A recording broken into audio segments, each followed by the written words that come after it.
एक सोहर गीत गा रही बहन। अच्छा लगे लाइक सब्सक्राइब करना, शेयर करना, कमेंट में बताना कैसा लगा।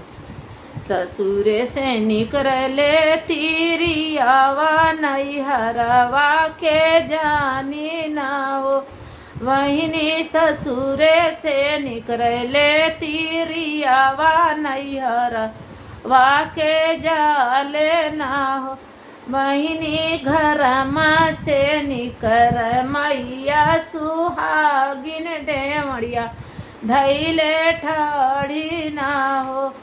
मैया घर में से निकरनी मई सुहागिन डेमड़िया धैले ठाड़ी ना हो। मैया दना दे तू जहर कपुड़िया मारिया हम जाइत हो। मैया दना दे तू जहरे कपुड़िया मारिया हम जाइत हो। बेटी कवन संकट तुहके परन माउती हमसे मांगलू। बेटी कवन संकट तुहके परन माउती तू तो मांगलू हो। सासू बोलिया बोल ननद बिरही बोलनी हो। मैया अपू प्रभु बहिया धैनी कर माउतिया तुहसे मांगिला हो। मैया अपू प्रभु बहिया धैनी कर माउत तुहसे मांगिला माउती तुहसे मांगिला हो। चली जा तू ये बेटी चली जा तू यहाँ से चली जाबू हो।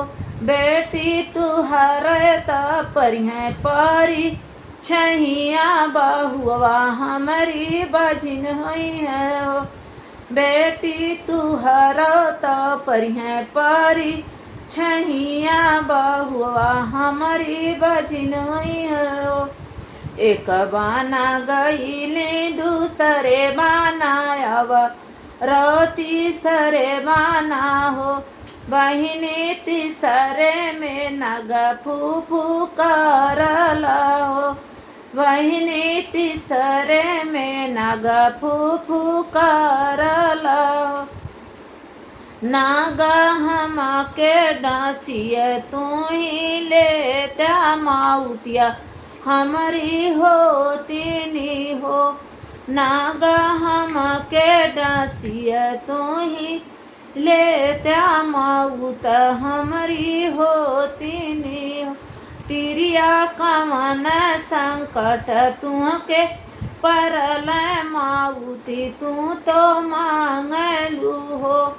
तिरिया कवन संकट तुहके परल माउती हमसे मांगलू हो।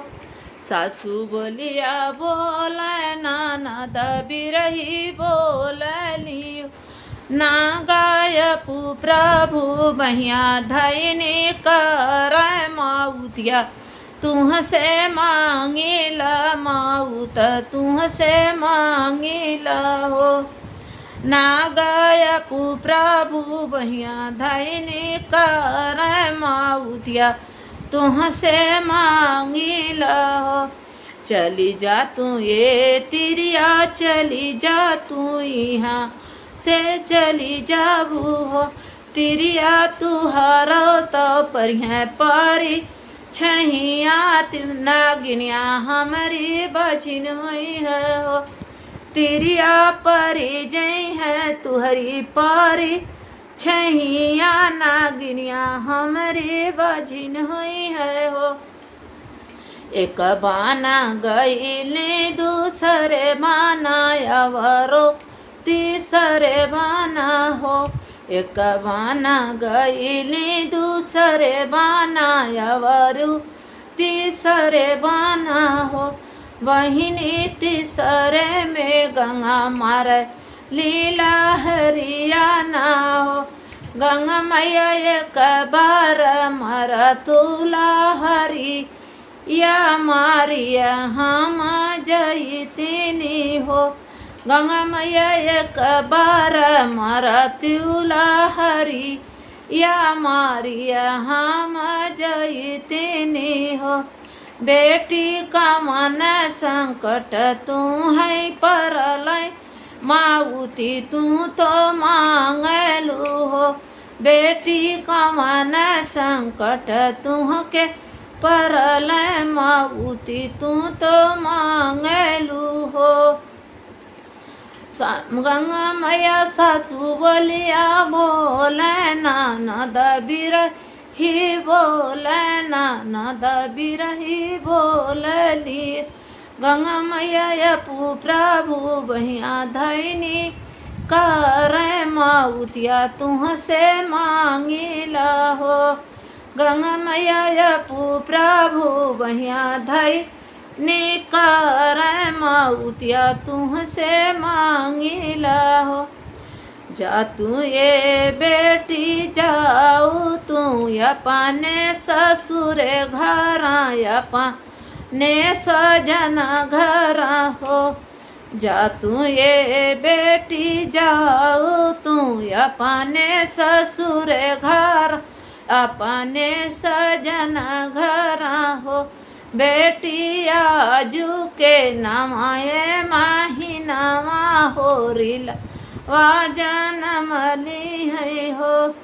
बेटी आजू के नमाए महीनावा होरिला वा जनमली है हो।